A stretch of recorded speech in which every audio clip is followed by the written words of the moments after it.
so I can play with that one. It's easier for you. Yeah.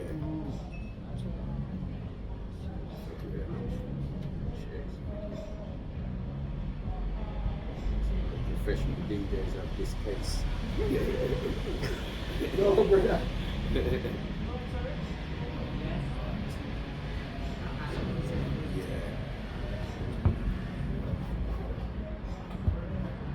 Let me start.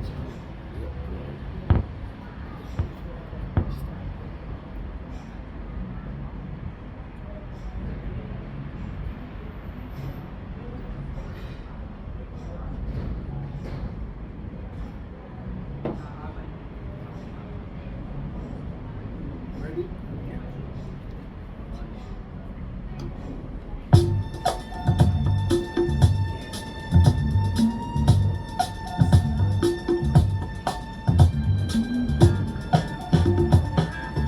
Tell you, man, don't make me know where you live, you know, brother. Don't make me know where you live. Keep all your records. No, I did a good album actually. I'll take a picture of it. Yeah, the original is Dion Boy. You're joking. Yeah, and then Chaka Khan done a version as well. And main ingredients, but this guy is serious, man. Yeah. Yeah. Let me see if we are live.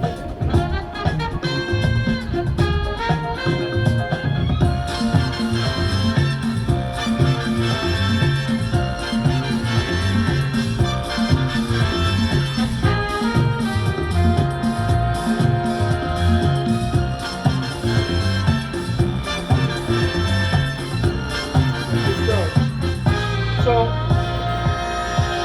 Fraggle, you were pushing Outback sessions. Okay. So, we're going to talk about that too. Yeah. Okay. What mainly you do? That I done in seconds. This is nice. Yeah, it's a really good album. This guy. Really nice, yeah.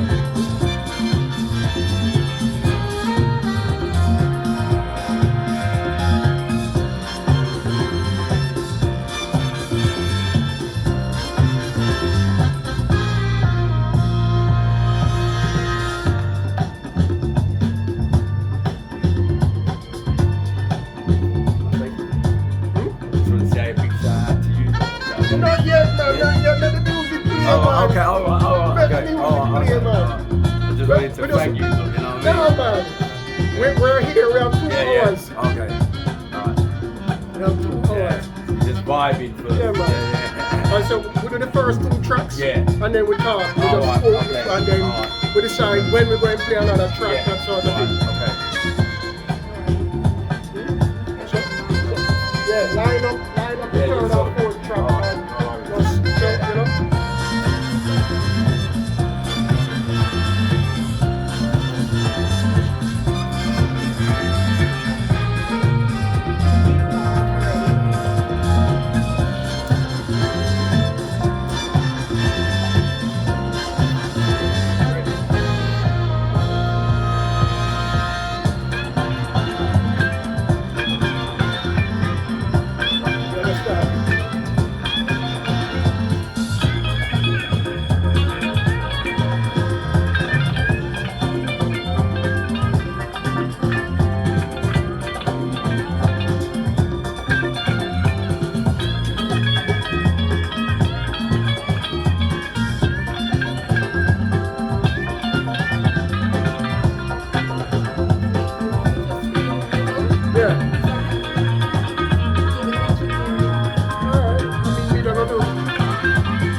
external.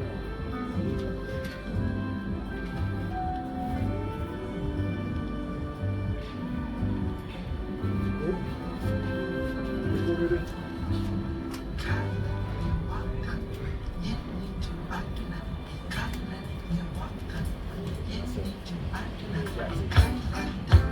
Yeah. Well, I'm going to tell you a great thing. That's what we have to read, you know.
Some of them we can't even afford. No, I've got a good record shop, man. Like,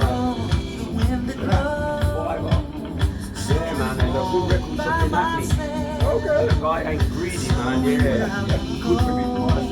Yeah, I'll give you the details, then. Yeah.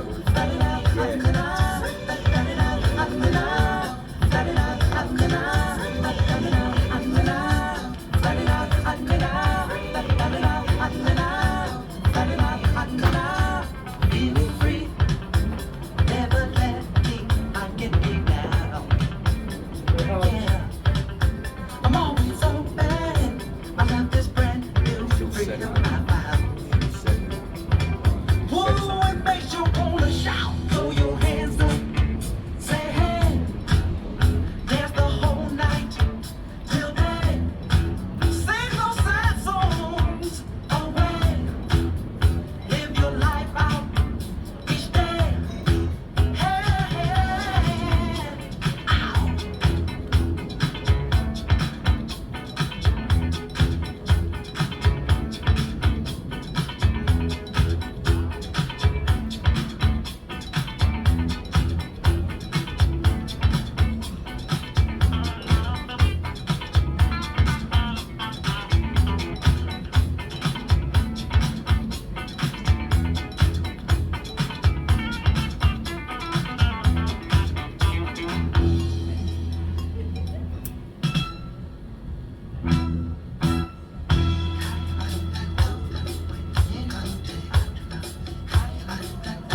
Wow, wow, wow. Welcome, welcome, welcome to Mr and Mrs Wedderburn Presents on the Community Radio BMC. And we are excited today. Very, very, very excited. We've been living for this moment since it was confirmed, and it's here. The time is now. And we have a very, very, very special guest. A man who, for us, epitomizes a lot of things. A man that we've come and seen and said, yeah, that man there, that brother. Just like that. If you know, you know exactly what I mean when I say that brother. So, without further ado, I have to big up the man, bring him on, because we don't do interviews where we play music in the first hour and then we interview. No, 2 hours dedicated to our guest. From the music to the conversation, to the vibes, to the energy. Let me welcome the Don, the man himself, Mark, DJ Fraggle, Alexander. Welcome. First and foremost, I'd just like to say I'm very privileged and honoured to be able to be invited with the actual Wedderburns. Very, very privileged. The most amazing couple from the time I actually met them down in Hastings. The music, like they were playing. I remember one of the tracks, well, the first time I ever heard the actual Ronnie Size tracks, which was the, I think, with Masters at Work. Yes. And I didn't hear that track before, and this is the first time I ever met the Wedderburns, and I just remember going, wow, that track. And that's where I actually first went and introduced myself to them, and the most amazing people, that's what I'm saying. You know that was a vibe, that night was a vibe. We're for big up Remy. Yeah, that was a vibe. We're for big up Remy. Yeah, that night was special. Yeah, man. That really was. Excellent night. Yeah. Sharing the decks with you was a joy. It was an absolute joy. For me, it was learning some, boy, as I said, some of the tracks you were playing, which I always say, iron sharpens iron. I didn't know some of your tracks, and that's exactly what I want. Like, stuff I don't know, I'm like, I've got to find out what that tune is. It's amazing. Suppose I tell you that set 1 is improvised, 2, Gillian chose most of the music for that set.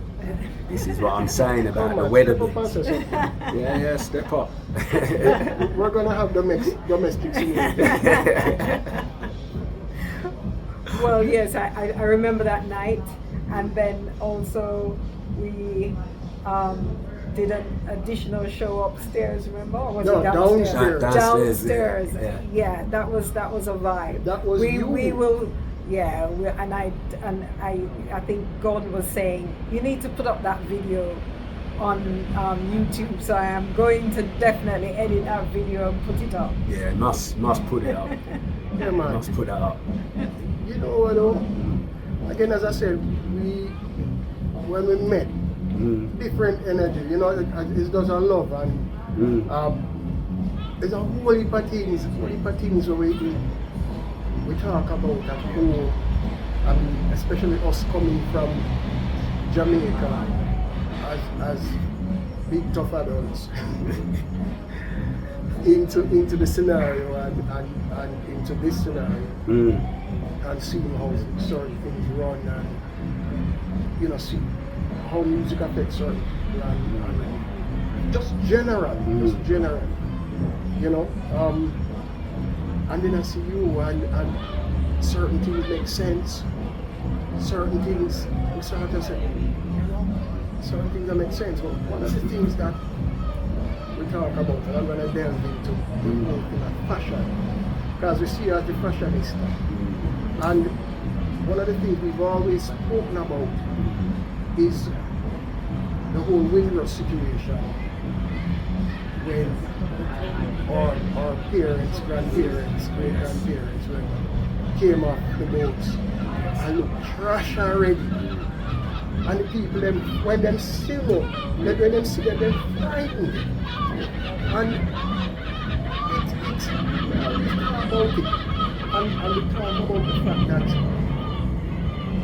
we in Jamaica, our forefathers in Jamaica, were modeling themselves up and in saying some of these things. I might get dragged, but business. Our forefathers were modeling themselves up their masters, Yes. were the aristocrats. They were the aristocracy, you know. So they saw that and they dressed the part. Yeah. Only to come here. Why do you want to talk about it? Only to come here and see what the people really, really look like. Yeah. Down in a dungle. I never call it dungle. You know?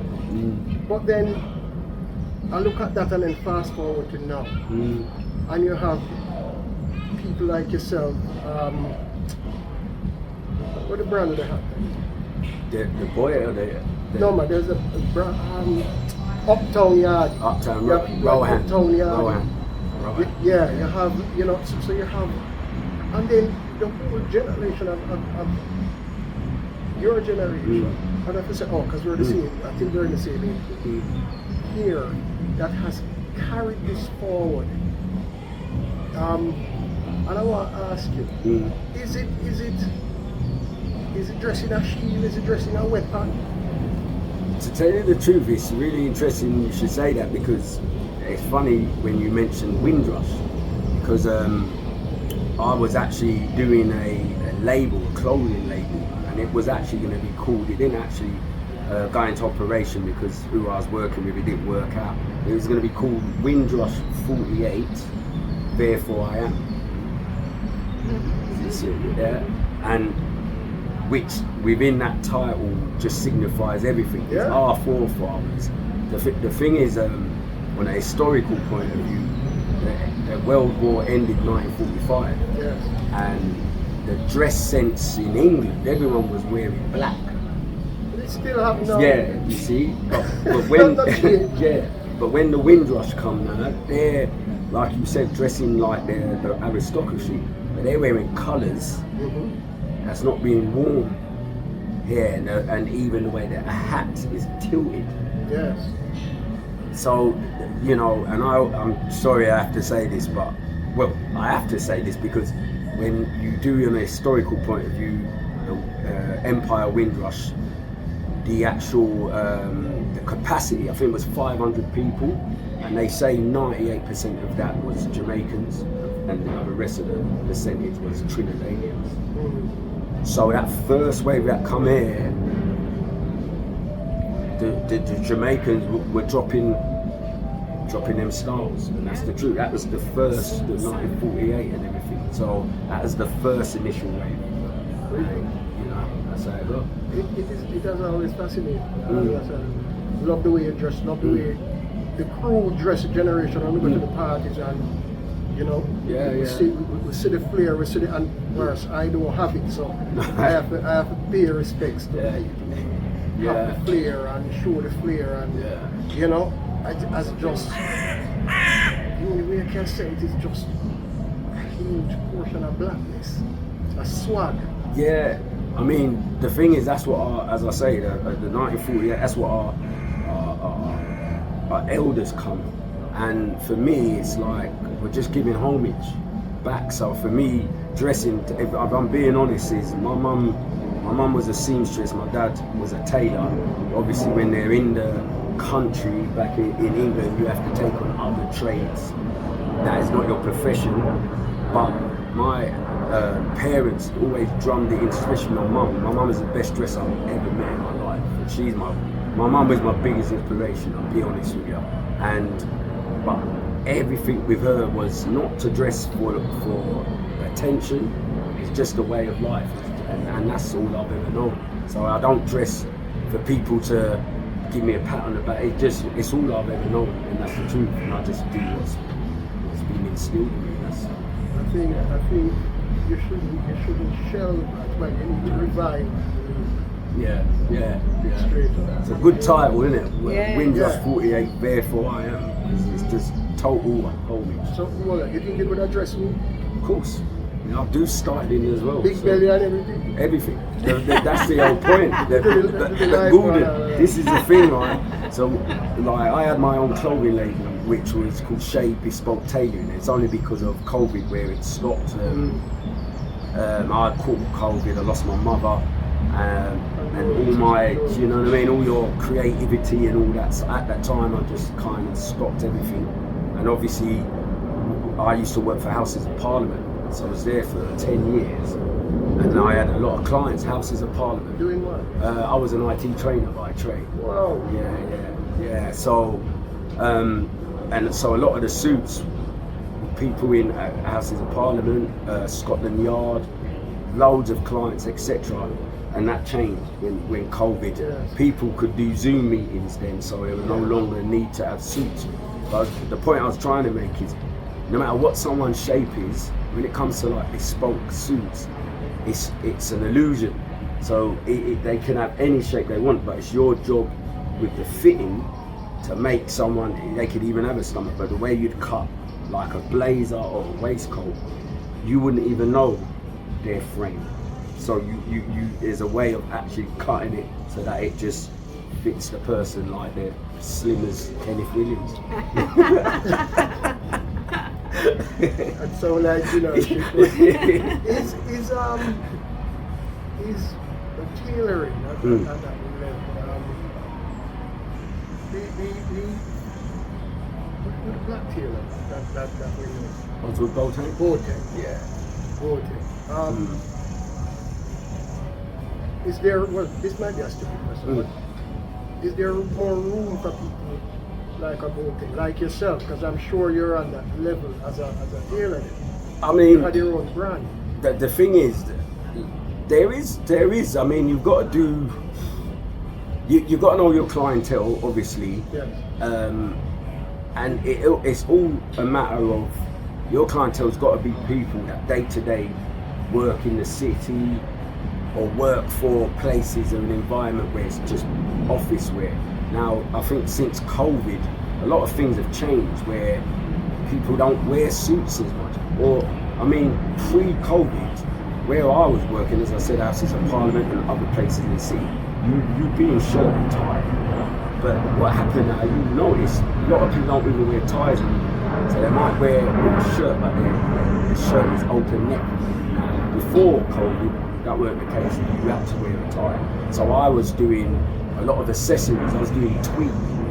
That was the main thing I was into, tweed ties and tweed handkerchiefs as accessories. And I was making a killing in doing that, to be honest with you.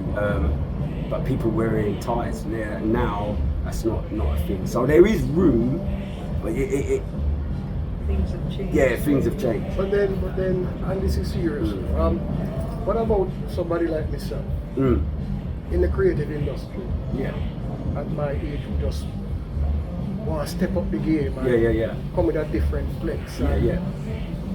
How, you know, I don't necessarily want to retire, No. but I still want my game. Yeah. I still want to look, you know, like if I approach a members club and something like that. Yeah. But they look good. Yeah. You know? So I that's where I come into the other aspect of like styling. So and that's been, I'm just being honest, that's been me as a child because of my parents. I can look at anyone, it doesn't matter what, and I'll go, they would look good in this. I'm just not being conceited. I've just always had the knack for it. I can look at anyone and go, this would suit them, this would suit them. Like you know, where you're never gonna go wrong ever as a gentleman is, even if you don't want to wear a suit, you have a blazer. At least you have to have a blazer. Do you see what I mean? And a nice shirt, but have it open neck. That's not a problem. You can even wear the blazer with jeans, but the jeans have to cut so it has to have a nice, not too baggy, but a nice little, you know, like we call it the 50s cut. I don't even remember things like Man from Uncle. That's what we used to call it. It's tapered in. You know, coming in at 7 inches, and that's the sort of thing. And where jeans at the bottom should be too baggy, so So you either roll them up or they just drop on top of the shoe. Just little attention to detail like that. That's where I come in. Yeah, man. No, but on a serious note. Yeah. But the foundation, we got to the foundation. Yeah. Your parents. Yeah.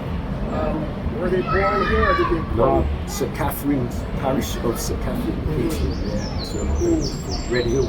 Red Hills, St Catherine. But my family house is near Red Hills.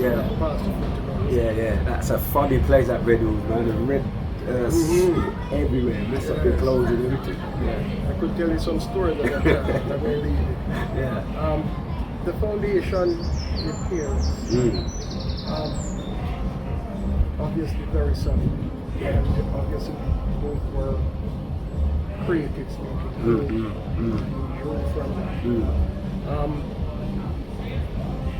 In terms of, I know I'm going to switch to the music. Well, no, I'm not even switching to the music. But how they raised you. Because that's important. Because we see disconnect in how generations are raised. You know, some of it is our fault as parents. Some of it is the system, you know, that sort of thing. But them raising you in the it would be the 70s? I'm 1969, so yeah, the 70s. There you go, so in the 70s. What was it like? What were they like raising you? You know, things like that. I don't know if you hear that. Yeah. So I'd say, I mean, predominantly the main person in my life, as I keep saying, and my family, is my mum. My mum is, I mean, she's passed now, as I said, during COVID. But my mum was, I must admit, she was super strict. You know, the old school strict boy. My mum was. I bet you get no bus. I mean, I tell joke with people that, remember, have you ever watched them medieval films where they roll out the talk stuff? My mum's beginning thing before you get to the worst weapons was a curtain rod, you know? So my mum was a serious woman, man. She's she's so strict, but I'm going to be honest, I mean, because it's a conversation I always have with people, it's about the upbringing. And I was, even this morning, I was saying that the old school values were the best values. The best values, there's things that we should never forget, that, you know, where they come from, they're strict. Only the downside is, we were saying to someone today, is that I think parenting today, where some parents are making their kids friends. Yeah, man. And that's where you're going to have a problem. You have to have a gap where your child does fear you, where you still have the authority as a parent. Whereas back in our time, because our parents were brought up with Victorian upbringing, and it was super strict. You couldn't be open and speak a lot of things. That's why when I hear from other people, you know, of black origin, when they say, "Oh, I could speak to my parents about this and this," I'm like really amazed, because I'm like, and get cuddles and stuff like that, because a lot of the parents of our generation, a lot of them weren't like show you affection.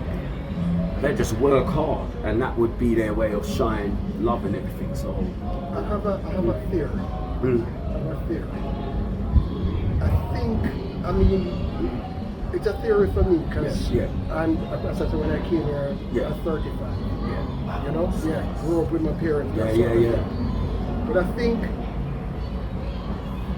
parents coming at that time, and you know, come back there, when they came in and realized what they had gotten into, the system, the environment, the country, laws, racism, whatever it is. I think the parenting then was that, you know what, I don't want my child to fall into a particular trap or pitfall or that sort of thing.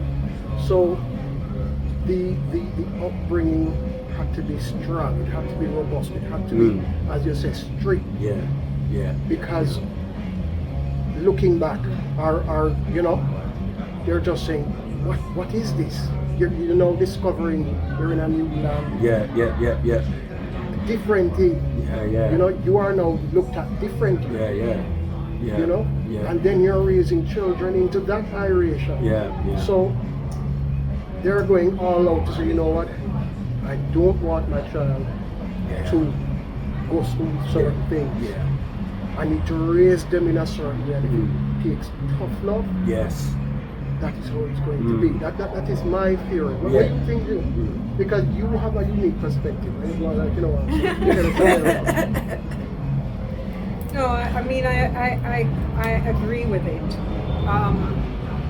My parents, when they came during that era, but they came in the 50s, early 50s. Yeah. That's when they came. And they came young. My mother was in probably about 19. Her parents, or her father, I would say, put together money because he had a farm in Jamaica. They killed the fatted calf, so to speak, and put money together for her. She was the second eldest in the family, and it was 10 of them. So the parents saw that opportunity to send their child abroad, and she decided that she wanted to be a nurse. So she came here at the tender age of 19 to study and become a nurse. So it was when she came here that she met my father, who he had run away from home. He ran away from home in Jamaica, and jumped on one of the boats with his older brother, who was at that time the one that was supposed to come, and he snuggled away and came here. So it was a different perspective. But I don't know. My father he saw what was going on, and he was an aggressive gentleman. Yeah. He got into fights very easily because he wasn't going to stand for the rubbish. So he was one who got into little scraps and things like that. And he became political. Oh, okay. So when I was probably about 7, 8, the both of them, after they got married and had 4 of us, they decided at that point, late 60s, early 70s, to go back home. So that's the different perspective. They said they did not want to raise their children here. From the 70s, they were saying that. They didn't. They couldn't. They couldn't. The system was such that they were ambitious and felt that this was just not for them. So they packed up everything and went home. At that time, you had to take a boat back. You couldn't take a plane. You had to take a boat back. So I remember when I was small, we were all on this boat. For us, it was like a cruise, because you stopped in Curacao and you stopped in. What age was you then? I was about 8. 8, okay. I was about 8, 7, 8. When we went back to Jamaica. So it was different there, and he, as I said, because he was political, he went to the embassy in Jamaica, and he joined the political party there and became a councillor and things like that. So so it was just a different journey. But they were very strict. Right. Even when we were small, they were very really strict, strict because they wanted, I think they just wanted the best. Yeah. I can't say I fared out terribly. No. You married me. Yeah. Come on, man. Even in those times when I was young, even in those times, so you felt that you could that you wanted to rebel and things Yeah, like yeah, that. yeah. When you grow, when you're bigger now, you're grateful. Like I'm grateful for the parents that I had, Yeah. and the upbringing that I had. You get any switch? My father had this thing. It was called a cow cart, they called it. It was a long switch thing, but made out of a kind of rope. Yes. It was made of. It was one of those. One of those. So yeah. We I guess we all went through a little of it. And then when you went back, you obviously had the English accent. How was that when you? Actually, at school it was great because everybody liked the fact that I was from abroad and I was English and the kids So actually, it was quite it was all right. They used to want me to help them with their English homework because they said I English, so you're supposed to, Yeah, right. Yeah. Right. Things like that. So it was fine. No, it's good. That's good. No, that's good. That's good. No, that's good. I mean, the last thing I'd say on that subject matter is it's a beauty. Parents meant well. Yeah. And I think when you look now, not getting political or anything, but it's gone the other way. And what I was saying this morning is because of the parents becoming friends, this young generation, they've gone a bit too much now where the kids don't even respect them or they don't respect anyone. That's why we're having a lot of problems with the teenagers because there's no authority anymore. Yes. Coming from us, coming from our generation. Yeah. But we could have talked about this whole. I want to come back and still talk about the music side and the growing up. But let me play some music, man. What you have in the decks? So, I've got a artist by the name of David Walker, and it's literally a song called Move. I've got Work to Do. Work to Do was, I think, Main Ingredients, done a version, and also Average White Band. Alright. This Dave Walker does an amazing version. So I'd like to play that. Run the tune, man. Let me run the tune.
wow, the Bee Gees from their album Spirits Having Flown.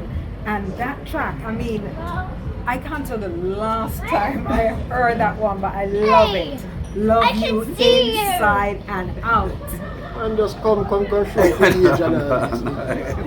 And get you up in our feelings and all this. What are you saying? Hang on, we're being live, and right now we have the captive audience of a lovely little girl who's asking us what we're doing.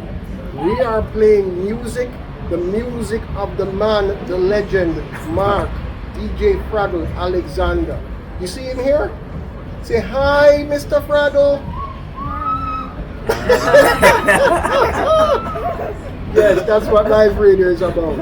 It's that simple. You know what?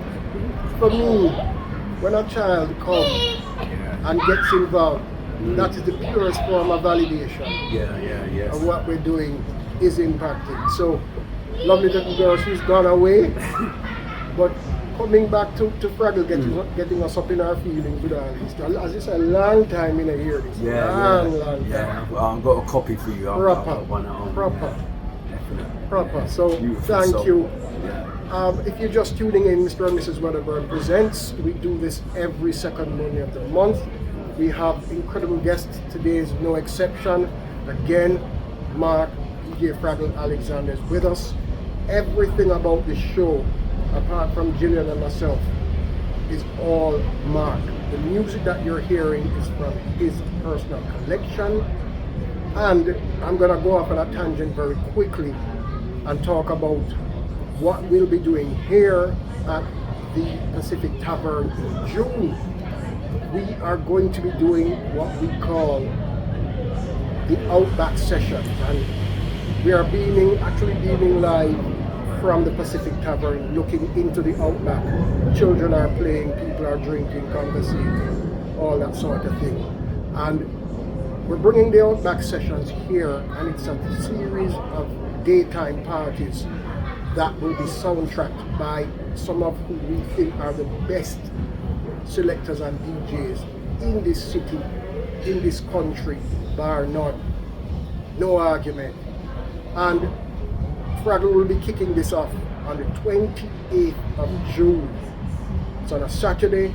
We start from 2 until 9. 7 hours of glorious music, glorious vibes, glorious food, glorious drink, glorious energy. The Outback Sessions right here at the Pacific Tavern. So I'm going to plug that now.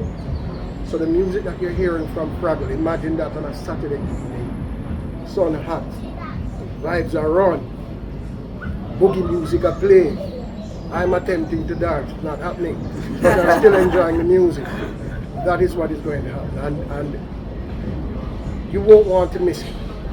I'm going to stop talking now, but I'm going to tell you to go to the Pacific Tavern's website and book early, because the 28th, Fraggle will be playing 7 hours of glorious music. I'm going to leave it right here, and we'll pick up where we left off, because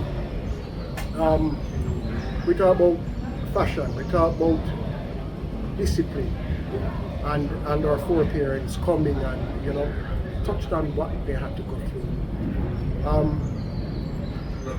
I want to know, how did they shape you musically, and from their foundation, how did you branch out into your own musical taste and voice and that sort of thing? Okay, so quite interesting that. So basically, my upbringing is, I've got a lot of siblings. There was 8 of us. Okay? Big family. And I'd say it's really interesting is people be shocked with our musical concept of growing up. We were brought up on, so obviously being British born, we were actually brought up on rock and roll. There you go. Elvis and... Yeah, Elvis, I was an Elvis fanatic, mad Elvis fanatic. We was brought up on rock and roll and pop.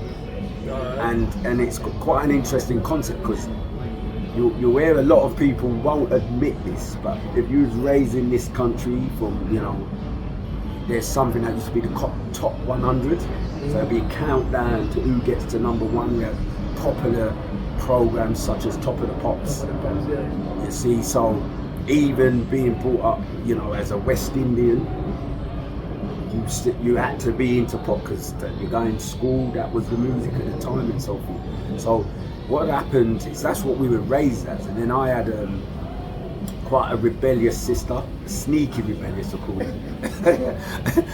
Love her to death, but she used to sneak in tapes into the house.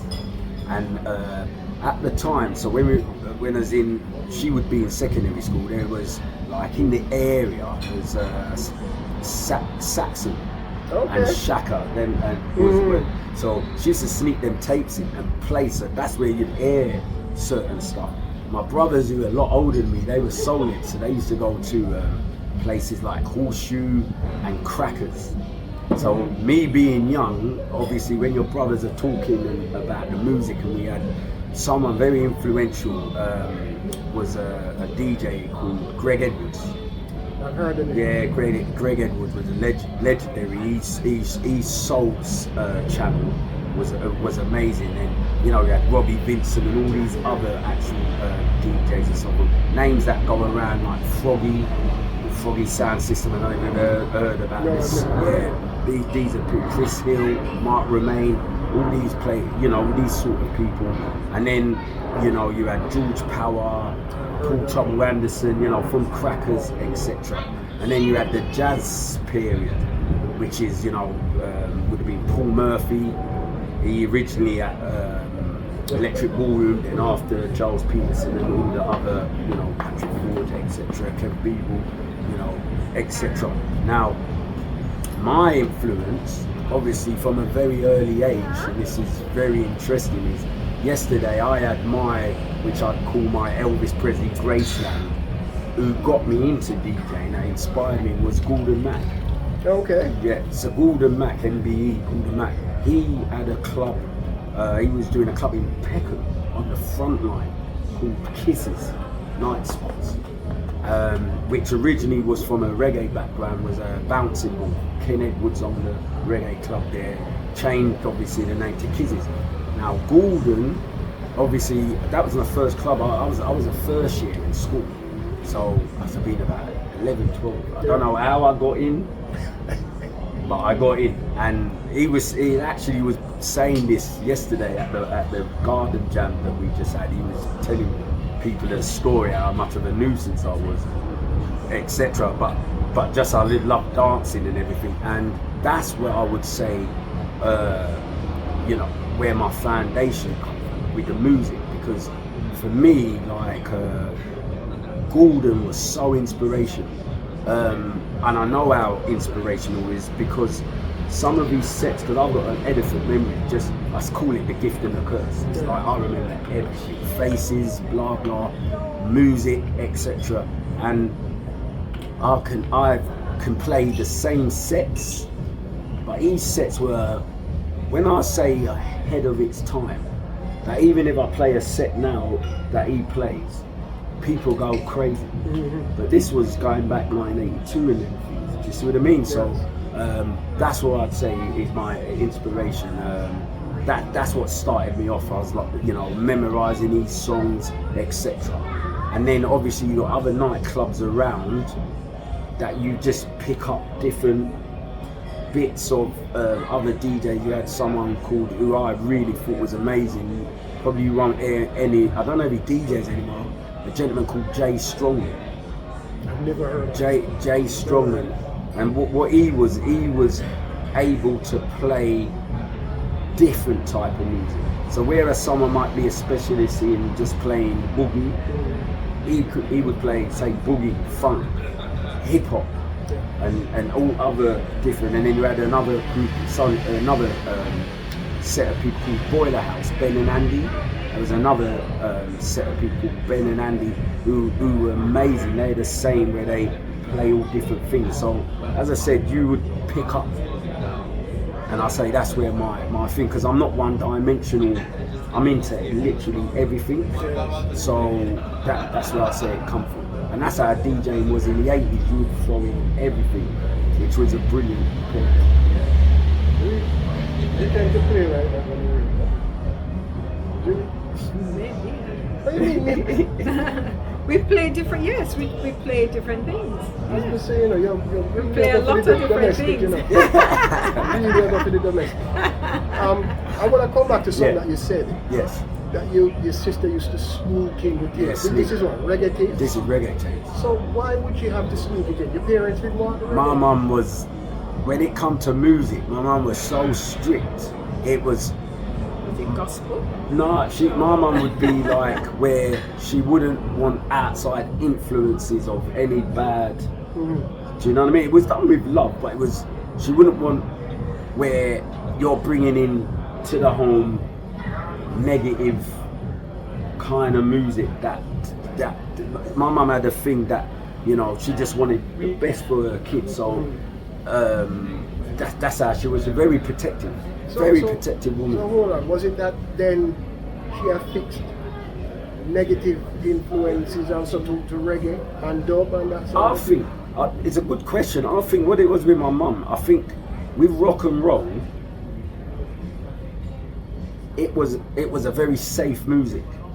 If you go back, I mean, I found, when you look back now, though, funny enough, I found my thrills on Blueberry Hill. There you go. You see what I mean? There you go. Even we were brought up on swing as well, like Frank Sinatra. Strangers in the Night. There you go. You see, but I think my mum at the time, her way about it was that sort of music, there wouldn't be anything that will kind of stir up any. Well, that is it. You see, that's what it was. Meanwhile, reggae was the music of rebellion. Rebellion, because listen, like at the time you had like in the 70s you had the Rustlers. There's no way in a million years my mum weren't into none of that, which is funny. A lot of Jamaicans were like that with the period, because you know that. That whole generation, and there's still spillovers now. Yeah. Where, again, as I said, Rasta was persecuted openly, massacred openly, that sort of thing. So it's very interesting. But I thought I'd touch back on we couldn't even speak Patois indoors. Yeah, no, I couldn't speak. And I used to, even as a big grown adult, oh come on, mummy, and where you born? That's the first thing. I goes, I'm Kingston. And she,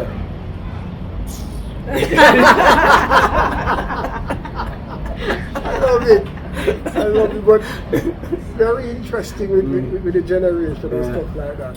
But the musical, you just telling me about all those things and stuff like that is a musical education for us. But we're seeing the growth and that sort of thing. You mentioned dancing. Yes. Because you were dancing. I was a dancer, yeah. That was the thing. Yes. Again, I'm seeing all of this, the music, the fashion, the dancing, as I'm seeing them from my context, from where I'm standing, coming into this and seeing. It was almost as if they were all weapons to sort of protect and cocoon. So, being a dancer. Yeah. And another thing, and as I said, there I'll say too, and Gillian and I have these conversations because you can't come out of this. But I'm just gonna say it. Yeah. I'm looking at it and seeing the dancing, the fashion, especially as something that gives visibility, gives a sense of visibility. Because, again, I'll say, black people generally were almost seen as invisible. And it is through the fashion, it is through the music, it is through the dancing that visibility was gained, and that's how I see it. And I think that's again part of university studies and study Afro-American West Indian literature in a certain way.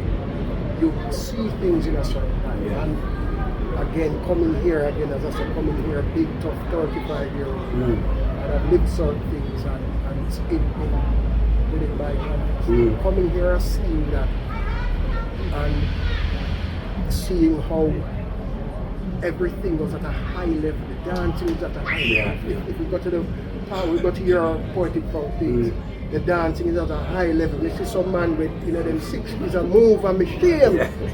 Absolutely shame, because they move so well. They dress well, and for me it's a sense of pride. But I see it as a sort of getting visibility in the wider community. What do you think about that? That's probably. That makes sense? Yeah, it makes sense. It's a good point. I mean, I think it's like, but if you were to go back to the 70s and 80s here in this country, especially for the the older ones amongst us, so we people like Leon Herbert and Trevor Shakes. These are the legends in the actual boogie scene, etc. These people like that, and Des Parks, who's actually now passed. There was a scene set up with that older generation, and it was all about. So Trevor Shakes, Leon, they were models. Actually models, and Travis as well as another gentleman, Travis, and they'll go out to actually they were in Paris as well, modelling in Paris, etc. These are legendary people, and it's kind of like so the Empire Windrush, so we're saying 1948, they set precedent with how we dress, and then you've got say like Trevor Shakes and Leon, and Leon's kind of up to 70 years of age. If you ever see Leon, you can never believe this gentleman is 70 years old. Never in a million years. He dances like he's 30, and he dresses the same as he did back in the day. So they set the precedent of where music, style, and dancing. So they're like the younger generation from our parents, that they kind of kept it going. And to be honest with you, you had to go through a lot to dress the way you used to dress, because what people don't realise in this country, in the 70s, it was predominantly reggae.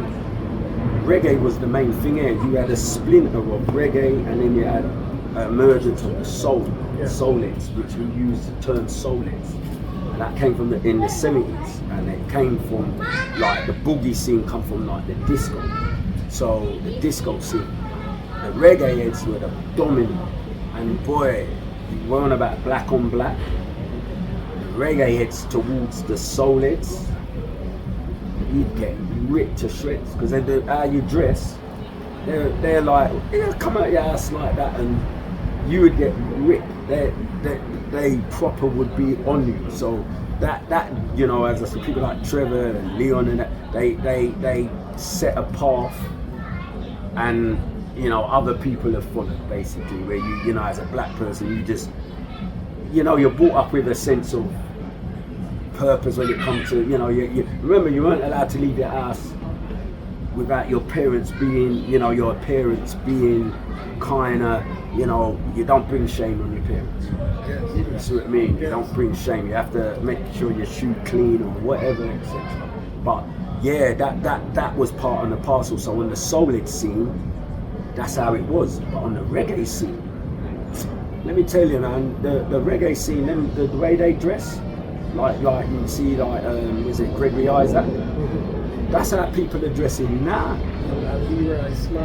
Yeah, that's how people are dressing now. You know how expensive to get them gabichis now from back then times, and the beaver. And you can ever get hold of a beaver, them original beaver. You know how much that is to buy now. But they don't make them anymore. You've got people who are doing versions of beaver, but them old ones that them Rasta men used to have, because they don't use that skin anymore.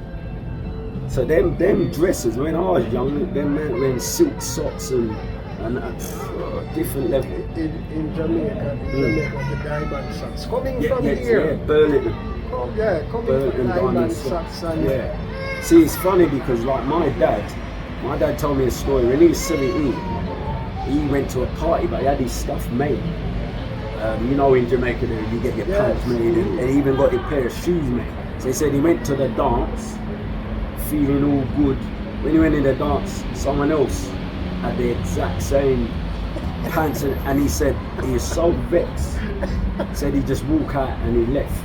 And he said from that day, that's how he became a tailor. He said, I don't want no one dressing like me again. That's how it happened. And he ended up working in Kingston. Yeah. I love that. I love that story. I love that story. But I'm thinking, well, I was gonna say, why weren't you a reggae head? And you moved to soul, but then out of that is the influence of your mother. That is part, and the thing is, it's really funny because you had to choose your path. It was predominantly reggae, then you had soul, because everything in England back then was tribal. You know, you had the skinheads, yeah, the mods, blah blah. It's a tribal thing.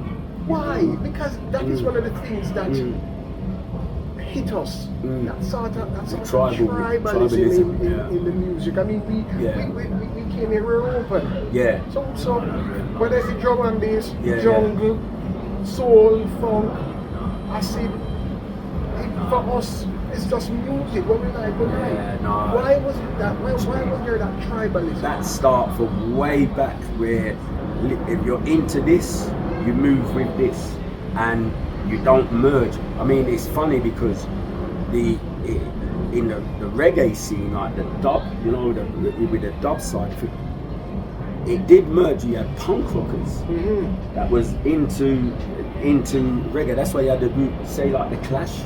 Yes. That's why they would do covers of Police and Thieves. Yes. And stuff like that, because they'd be in the same environment. Like Don Letts speaks a lot about that because he was, you know, involved in that. I have my theories on that, but I won't get into it. But I think what it was with the punks is the rebellious music. They consider themselves rebels, and reggae, obviously the Bob Marley music was outlaw music.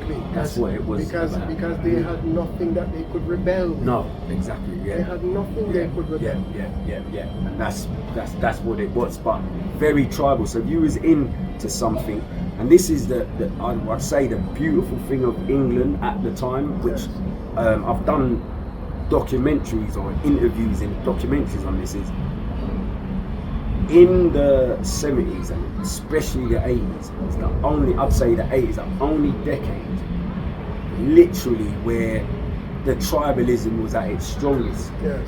Where you had clubs where you could go every day of the week. But if we were sitting there, standing there now, you could point there and go, this person's that music, that's full as that music. Everyone dressed accordingly to the music, and even under the umbrella of someone like pop, you'd have different facets. So people would dress like we call new romantic, you know, from the off. That's how it used to be. It used to be like a uniform back then, you know what I mean? Yeah. So that's how it was. So I don't know, like people didn't usually. Thing is, like if you was a solid, you wouldn't go reggae. You couldn't go reggae. Man, you'd get because they used to call you freaks. They used to call you a freak. Yeah, and all other unpleasantries like you're not a man, in other words, and that's what you have to go for. So you wouldn't dare go there. You'd go somewhere where, say, if you was into hip hop, you'd go where the soul heads were, because there weren't hip hop clubs in the 80s. That come later. I mean, you know, you might have someone like Tim Westwood done a few hours at a place called Spats, but I'm on about the big major. There weren't no major hip hop. So the hip hop would go to a solid club like Electric Ballroom, and they will wait their turn with the music. So someone like Paul Trouble Anderson or George Power mainly, and Gordon Mack at the time would play around the clock. And you'd have to wait to the hip hop song, get your 2-3 tracks, do your dance, and then you have to wait again until.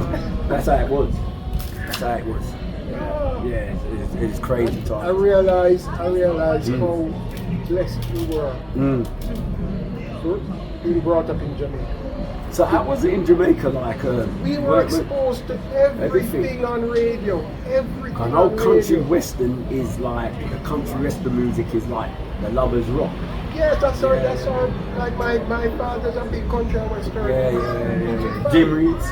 Yes, Yeah. that's in the collection. Yeah, heavy asshole. Not mine. The few reggae collections. Alright, you can watch. Yeah. It was in, as I left the gym reads at home, the Christmas gym reads. I loved it at Christmas. Everyone had a But gym. we were brought up on everything. Everything. Whether it's ska, I mean, I'm of that age. Yeah. You know, ska, reggae, dub, that Bee Gees track that we were going on. That was from my youth. Yes. That's You know, and as we grew, you know, the spinners, stylistics, all of these people, and then moved into disco, all of that electro, you know, some of the electro music. I'm now trying to get back. If I see that, but it sounds even better now. Yes, but than it did back then. It's exactly, amazing compared to a lot of what is happening now. You know, the musicality as you grow, you sort of admire and appreciate the musicality. But we grew everything, jazz, everything. And I started buying one of the first records I bought. Was at 13 was Miles Davis' Sketches of Spain, and that is not an easy piece of to get on. That's it. Because that is something I wanted to ask you and Gillian when I first met you. Yeah, because when I first met you, I have to answer this, right? I have to answer this. What astounded me when I first met you two, and I couldn't grasp it, because when I came over and spoke to you about that record, the Ronnie Size record, the first thing was, they're from back home. Like, they're definitely from back home. This is like so I'm like, how you know jazz like that? I couldn't grasp it. And that's where I want to know the aspect, because if you follow the path, right? No, honestly, if you follow the path, there's only one person I know from West Indian background, was Andrew Bannerfield. Right? Andrew Bannerfield, he's from the group called Pasadena's. Used to be, love Andrew, man, and used to be in a dance group before Pasadena's, were called Finesse. Right? It's a lovely guy. Now, but I was interviewing him, and he told me, which I was astounded at, his father, basically the music that the dad was jazz, and I'm going, jazz, like, as a West Indian, and I said, I don't understand that, because it's either ska you hear about, you know, from your parent and blah blah, you don't hear about the jazz aspect. That's what I wanted to put to you, like, where did that come in? All right. He has to answer that. Yes, I have an answer. My music sensibility was not jazz. So right. I've been listening to jazz from early. And I remember there were certain radio shows that I gravitated towards because the theme song was a jazz song. There was a talk show. But a talk show in Jamaica that used one of Ernie Ranglin's tunes and theme song. Fascinating. Right. Ska was there also. Yeah. But then I also wanted to, I was always looking for a different sound. For some reason, I don't know why, but I was always looking for that, and I think jazz filled that for me. And in the early 80s, I was going to secondary school. You know, and I found what would be sort of smooth jazz. So it would be people like Najee, if you know Najee, Kenny G, that sort of thing, Grover Washington, George Howard, that sort of thing. I'd been listening to that, and then through hip hop, came some stuff. Steps of Sonic. There's an album. You must have it. I'm gonna try it. Just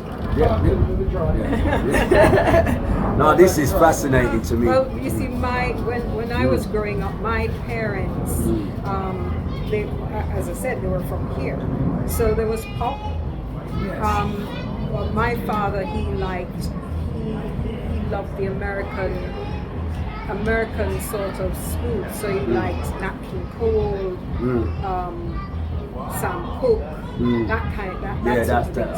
So I grew up on that kind of music, and I was always an R&B baby. Yes. You know, I loved my when we were coming up, I was into Mariah Carey and Whitney Houston, and we used to when we were at school, we used to have an exercise book where you'd write all the lyrics and sing along and stuff like that. So it was different. I never came up with a jazz sensibility. Right. I didn't start liking jazz until I met Go. And changed your life. It did kind of, because I remember we were driving somewhere. And he put on. I think it would have been Grover Washington. It was a smooth jazz at the time. Grover Washington, he used to always play in the car, and Najee, and I was like, wow, this music is so nice. I love it. You know, and it was from there that I sort of got into that sound. Yes. But before, no. Yeah, it's fascinating. Very, very fascinating. The ratings increase, right? That's how we start playing it. That's how we are sophisticated. Yeah. But on a real, this record, I heard it through, and I want to play it after you play that. Precious Tidal Wave. Yeah. I remember hearing it through hip hop. Yeah. And it blew my mind. Just a few phrasings, just at the beginning. And hip hop again, as I say, brought me to a lot of jazz. Yes. And then you started searching, and then in the 80s I discovered Black Incognito. So I was listening widely. Yeah. I was listening widely. I remember I used to work at a hotel in Ocherius, Duns River. And there was a little record shop there, and I remember I used to go and find the record shop, and I was buying CDs at the time. And the first record I asked about, or CD, was what's your name? Oh, you don't know Gillian. Baduism, Erica Badu. Oh, Erica Badu. And she said, because again I was listening hard, and she said, what? This person at a record shop. And I said, this is it, just check it when you're doing it. She said, when I go away, and she bought it for me. And then I started going there and saying, do you know this person? And it was, no, but when I go away, when we shop for records and CDs, and as I said, it was Michael Franks. I'm a big Michael Franks fan. Big Michael Franks fan. It was Incognito. You know, it was different things, but the jazz element was always there. And then there was world music. As I say, I listened very broad. There are some songs now that I said to Gillian, you know that track? They said, no, I never heard it before. And she, you know, I listened to that in the 80s, in the 70s. But for me, it was always searching for something different, a different sound. And as I said, jazz was there. But we still love disco. We still love house. We still, you know, if it's amalgamation so good, of everything. As long as it's good music. We were listening to everything. And all of what Gillian was saying. We're big dancehall fans. Big dancehall fans. I mean, again, with the tribalism here, I said some people are set in a certain era of reggae music and certain labels. If you not listen to Treasure Ride, if you not listen to Cox, if you not listen to, you know. But for me, the music, basically trace my life. Yes. It's a part of my culture. Yeah. So even the music now, that I would say, boy, when really I come out of Jamaica dancehall style, I don't like it. Yeah. Not necessarily, but one, I can understand it. I can understand where it's coming from. I can understand the societal context because it's where I'm coming to, where I'm coming from. Yeah. So for me, the music is the music, and good music in every genre, every era is there. Even with the trap dancehall now. Yeah. Some of these dancehall practitioners are some of the best lyricists ever. And I say that from somebody who has studied English and literature and studied poetry like Shakespeare. Some of the lyricism when them come deep. You know? So for me that is how the music expanded, and then I met Gillian. And then, you know, we Gillian discovered jazz, but we banded over certain things like Erykah Badu, like the whole neo soul movement. Neo soul was a beautiful time. Patterson, Maxwell. Yeah. That, you know. Yeah. We banded over that and that sort of thing. It's a great period, that, wasn't it? That man. So it was a great, and they always say that their influence for that was Omar. UK Omar. That's what they say was you know, that's what they say. Yes. Yeah. Omar, brilliant. Jamiroquai. Oh, amazing. Brilliant. Amazing. I'll tell you next group from that acid jazz, the best I've ever seen live, like UK live in the was there's a group called Galliano. Yeah, man. Live, they were something serious. It's interesting because we've interacted with pieces of Galliano. Yeah. Not knowing it was Galliano because we like Rob Gallagher. Oh, he's a Rob Gallagher in his own right. He has a different alter ego. I can't remember the name now. But that's how we knew him and had some of the records at home. And I love his lyricism, his poetry. You know, Constantine Weir. No, Constantine. There, you know. Michael Snave as well. He's he's known him since I was I'd say about 5 years of age. There you go. So, yes, when that was it. Camelot. But hold on, we'll shut out the thing.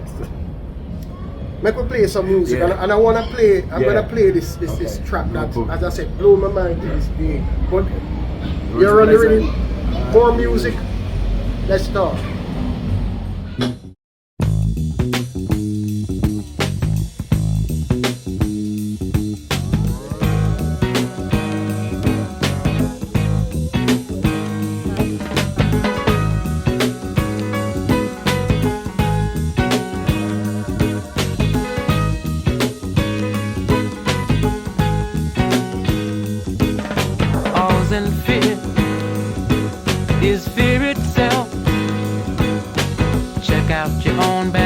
Before you check out someone else. Railroad track in my neighborhood. Ain't no trains around that far, just ain't no good. I wanna know what's going down. And the pimp on the corner looks like the sharpest cat in town. Jungle Rule, can't be no fool. Might get caught by the hook of a crook. Hard time for cool. Look out, Jake, what you say, what you carrying, brother. I hope you're clean, cause the man is mean, or don't come enough further. We all know the answer will come out in time. I might even carry some of your load right along with mine. Thank you, man, Mr. Please, cause I must be Hercules. I must be Hercules. Like a bird on the wing, I just wanna be free enough to do my thing. I can feel the pressure from every side.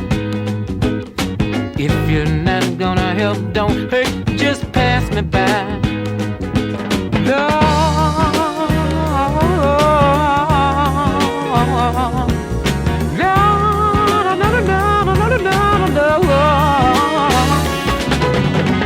Hercules. I must be Hercules.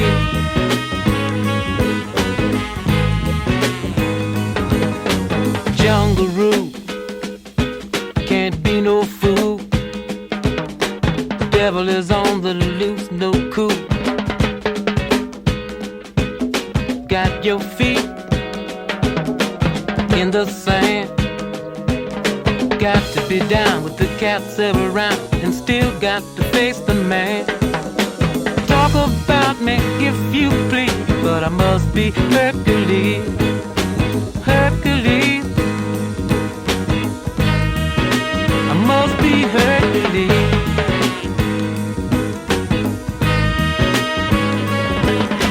Ducking rocks, catching stone. Newton, how can I survive what's going on? Big steel of borrow, somehow I've got to make it till tomorrow.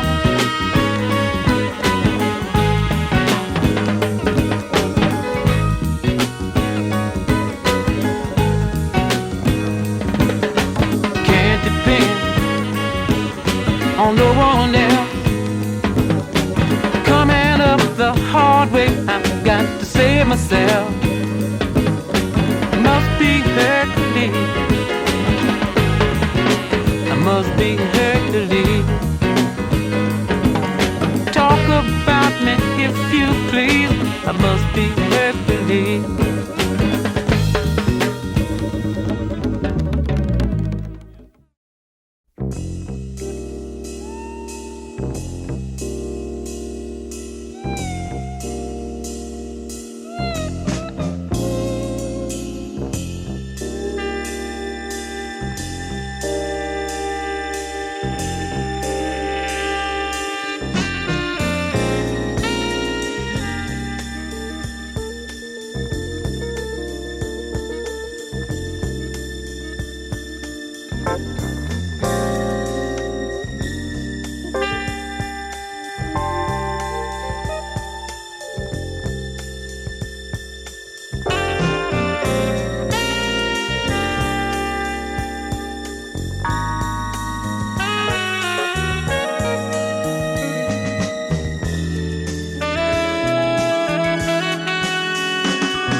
in the early 90s. Again, as I was telling you before, I used to work at this hotel, Sandals Hotel, in Ocho Rios, and in Duns River. And I used to come into Ocho Rios, and there was a little record shop in Ocho Rios. Yeah. Michelle and Ujera. And that's where I started getting my CDs from. Right. And I remember hearing Incognito somewhere, I don't know where, but I went to the shop. I said, do you know this man? And I researched it. And I said to her, buy everything you see. Yeah. And she bought maybe about 7 CDs. I think we still have some of them to this day. Yeah. So that brought back a lot of memories, a lot of the talking 96. Yeah, that's when I went to 96. So big respect for, again, as you say, you play some tune, you know, feelings and stuff like that. But having said that, I want to come to the present. Because we won't have time for a full talk. I want to come to the present and your movement, Poetic Funk. And I'll tell you why. We love what we see in terms of Poetic Funk being a community of like-minded people. I don't know if it's a throwback or a sort of an aside to the tribalism, but I would say no, because the people I see are different walks of life, different races of people. Who the galvanizing thing is the music and the movement. You have created Poetic Funk. Tell us about how that came about. Okay, so basically, Poetic Funk is literally what I'll say to people in a nutshell is homage of the past. So it's basically, I call it time travel. Now that sounds a bit strange. No, it doesn't. So what it is when you hear a song, your mind travels back to Yes. exactly where you heard that song. Yes. And that is the essence of it. Is that basically I created Poetic Funk for the reason of giving homage to all the great clubs of yesteryear, and that, you know, we live in modern times. I have to be honest, if I had the choice to live now or to go back in time, I'm going back in time. That's how Very I interesting. feel about it, to be honest. Very interesting. Just back in the day, you always have happy memories and etc. I think of times in the 70s, which 70s was a hard time here in England under, you know, you had Margaret Thatcher's rule and a lot of the, but you had escapism, and escapism was club life, was escapism. You didn't think of anything while she was out, and that's what the 80s was and the 70s was. It was like escapism, the music and everything. So me with Poetic Funk in our modern time is just basically for 5 hours, 6 hours, you transport back to a safe haven where you just forget about all your troubles, all your woes, whatever's going on around the world, because, you know, let's be honest, there's always news that is negative and bad, and I try not to, I don't even have a TV to watch the news anyway. I'm just being real, that's how I am. So that's what it was set up for. The other aspect of it as well is that with their music, that will transport you back. But for me, you can't stick with that same music all the time. So my thing is, every day I'm always searching for new songs. So back in the day, in the 80s, under the what we call the rare groove scene and the boogie scene, etc., you had signature tunes. You know, you'd have tunes that everyone would play, like I Believe in Miracles, Jackson Sisters, you know, just a plethora of all different standard songs. Me, I'm someone like with Poetic Funk, the albums that we had back then, because a lot of the songs weren't on singles, so you could buy bootlegs, what they call bootlegs, or you'd have to buy the album. Now you'd buy an album for that one track. Do you know that this is the truth? Many of us lot, our DJs, I can tell you, they've never gone and played any other track from that album. They bought it for that single on there. What I do, I'm always now looking for tracks that no one is playing, and that's the thing. And there are tracks on the album that were better than the ones that we were listening to back then. So in that way, even though it's the past, it's present, because I have constantly where people, even yesterday, a great friend, Andrew Nara, we were playing some tracks yesterday at Poetic Funk Bar Garden, and he was saying, what track is this, etc. And Andrew's like a veteran in this field. That's exactly what I want when it comes to Poetic Funk. People go, I don't know that track, but you go, well, this is the album, but I've got that album. Yeah. That's what it is. Not for laugh, because we get that too. Yeah. But then our standpoint, our approach is different. Yeah. If there's a track on the album that is good, that major track. Yeah. For us, there must be 3 or 4 others similar on the track. Yes.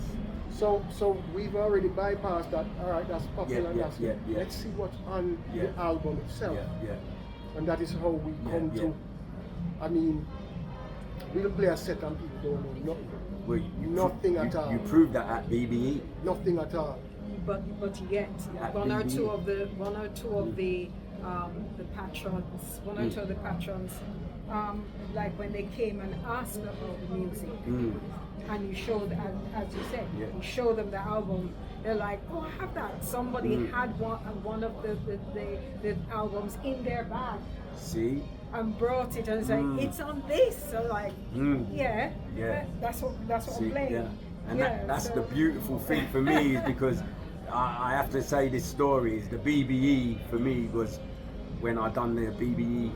I invited you up to play along with Paul Murphy, Andy Ward, Danny Love, etc. And when you up played, for me that was just beautiful, because people didn't know they didn't know the song. So hang on, you got feedback from you? Of course I had feedback. What did people say? Because they didn't know some of your songs, and this is what I'm saying, and that was the beautiful thing for me, because I'm like where iron sharpens iron.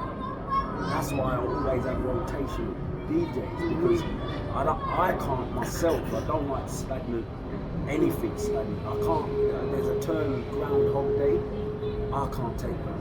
I can't do it. I can't like have the next day is exactly the same as I always want to change. And so when you come across DJs now that I don't know this song, that should inspire you to even now dig even deeper and go, right, okay, I don't know that song, right, okay, what song would go with that? So I'm gonna have to find something deep and blah blah, and that's the old basis. And that's why I enjoy Poetic Funk myself, because I don't have the same DJs. I want someone to come and obviously experiment, and I also want the crowd that go to give people the breathing space that let us experiment a bit, you know, to introduce some new stuff, not the same old. It's interesting, because for us, and what we have found, especially with yourself, is that there are songs that, as I said, I listen fairly widely in Jamaica. Yeah. But there are a lot of songs that you play that I've never heard. Yeah. You know, and it's just the sensibilities, what you guys were exposed to versus what I was exposed to. Yeah, that's you know, what for me, for us, it is a learning sometimes. A lot of it is a learning. So I never hear this before. But it's from a musician that you know, or a band that you know. Yeah. You know, and it is a beautiful thing. It's a beautiful thing because you play things that we have to ask questions, and trust me. Again, as I said, when we step out, it will sound, I'll say it now, it will sound bad. We really care what people. We are bringing knowledge. Yes, so yes, you're yes. not gonna know a lot about it. Yeah, We're yeah. gonna play like Yeah. that Jackson Sister song. We Yeah. never play it, can we hear it all the Yeah, time? all the We never time, play and that. you don't want to be here. That's what I'm saying. So I mean, look, I'm UK born and bred, but I'm coming to you in Hastings, asking you about that track, which was Ronnie Size. Never heard it before. Never ever heard that song before. We didn't even know it existed because Ronnie Size, because of the drum and bass element of it. Exactly. I'm trying, Exactly. so I weren't following that, so I wouldn't even have known that existed. Exactly. But first, the movement and the people within the movement. Big up for everybody who's part of the Poetic Funk movement. I said big up yourself, much love.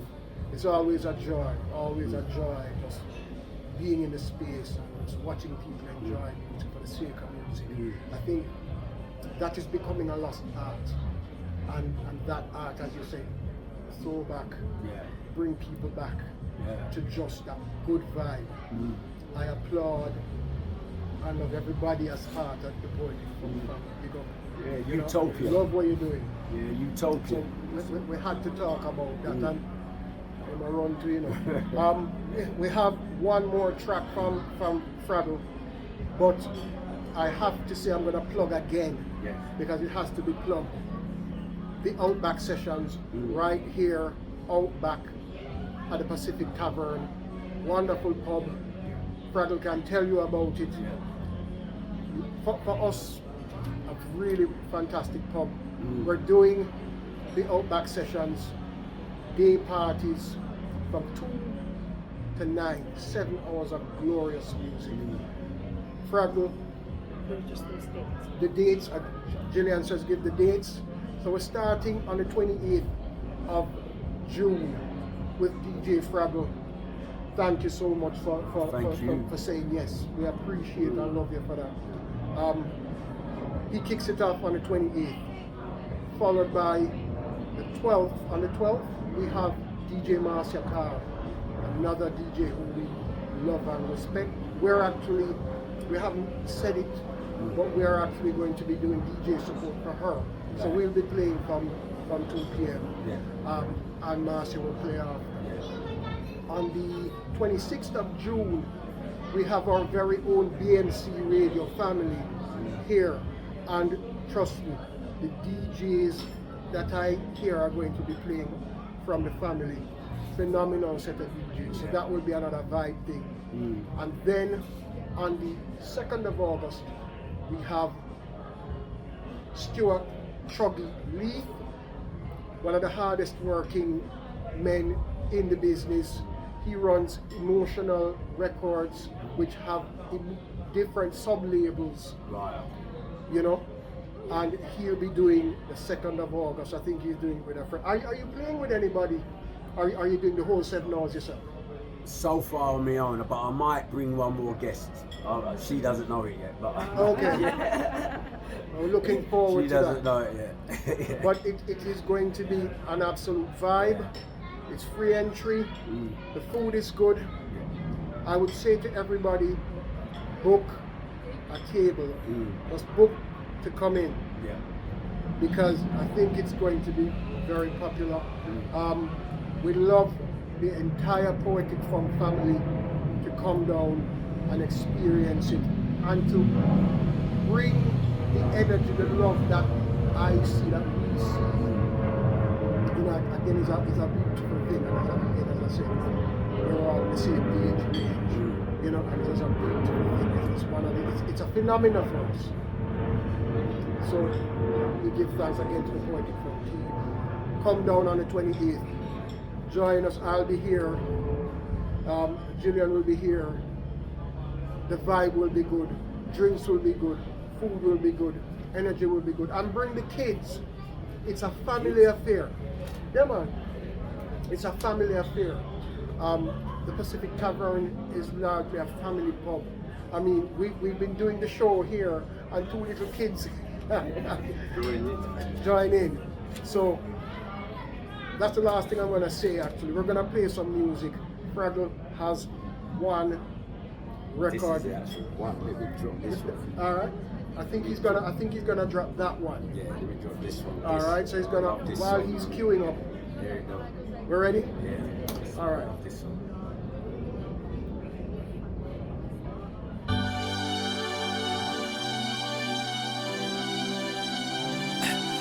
Alright. This time I'm gonna do my best to make it right and go on without you by my side. Hold on, shelter, come and rescue me out of this storm. And out of this cold, I need someone. Oh, why? Hold on. Why? If you see her, tell her this for me. All I need is one more chance at love. One more chance at love. One more chance at love. One more chance at love. One more chance at love. One more chance at love. One more chance at love. One more chance at love. Searching for that one who's gonna make me hold. Help me make these mysteries unfold. Hold on, lightning about to strike and rain only on me. Hurt so bad sometimes it's hard to breathe. Oh, why? If you see her, tell her this for me. All I need is one more chance at love. One more chance at love. One more chance at love. One more chance at love. One more chance at love. One more chance at love. One more chance at love. One more chance at love. And I will walk around this world to find her. And I don't care what it takes, no. Why? I'll tell the seven seas to be near her, and if the heavens see her, see, tell her this for me. One more chance at love. Yeah. One more chance at love. One more chance at love. Yeah. One more chance at love. One more chance at love. Loving you. One more chance at love. One more chance at love. Loving you. One more chance at love. One more chance at love. One more chance at love. One more chance at love. One more chance at love. One more chance at love. Loving you. One more chance at love. One more chance at love. Loving you. One more chance at love. One more chance at love. Loving you. One more chance at love. Too, so yeah, I'd like to say a big shout out, thanks for everyone who's listened in today. I'd like to say a big shout out to Tommy from the actual Iceland collective, the PVBR. There will be information about the PVBR in Iceland. Inga, John Samuelson. So a big shout out to them that are listening in today. I'd like to say a big shout out first and foremost also to the actual Wedderburns for inviting me in the first place.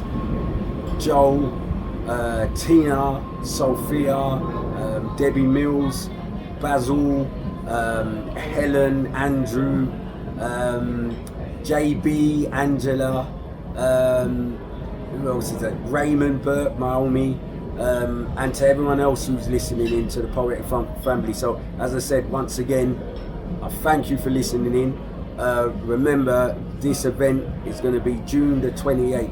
Beautiful venue. I'm going to actually do a Facebook Live, so I can just give you a little tutorial, a little view of the surroundings. So to get everyone to, to pop down and, to have a beautiful day. But once again, I'll pass you on to the Wedderburns, but I'm very, very grateful and honoured to have been invited on the show.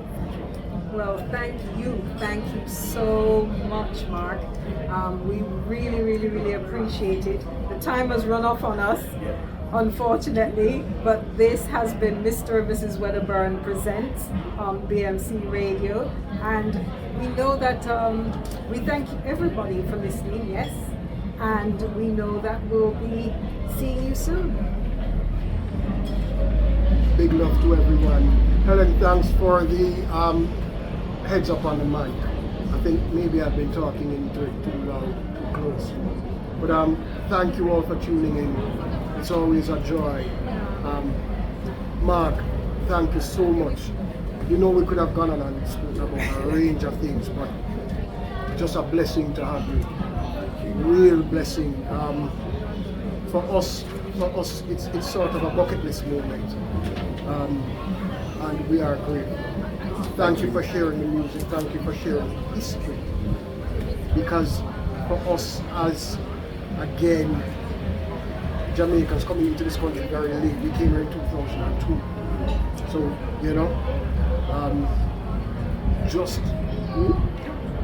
just listening to what was happening in the 70s, how you were raised in the 70s, the 80s, the music of the 80s, the fashion, all of that.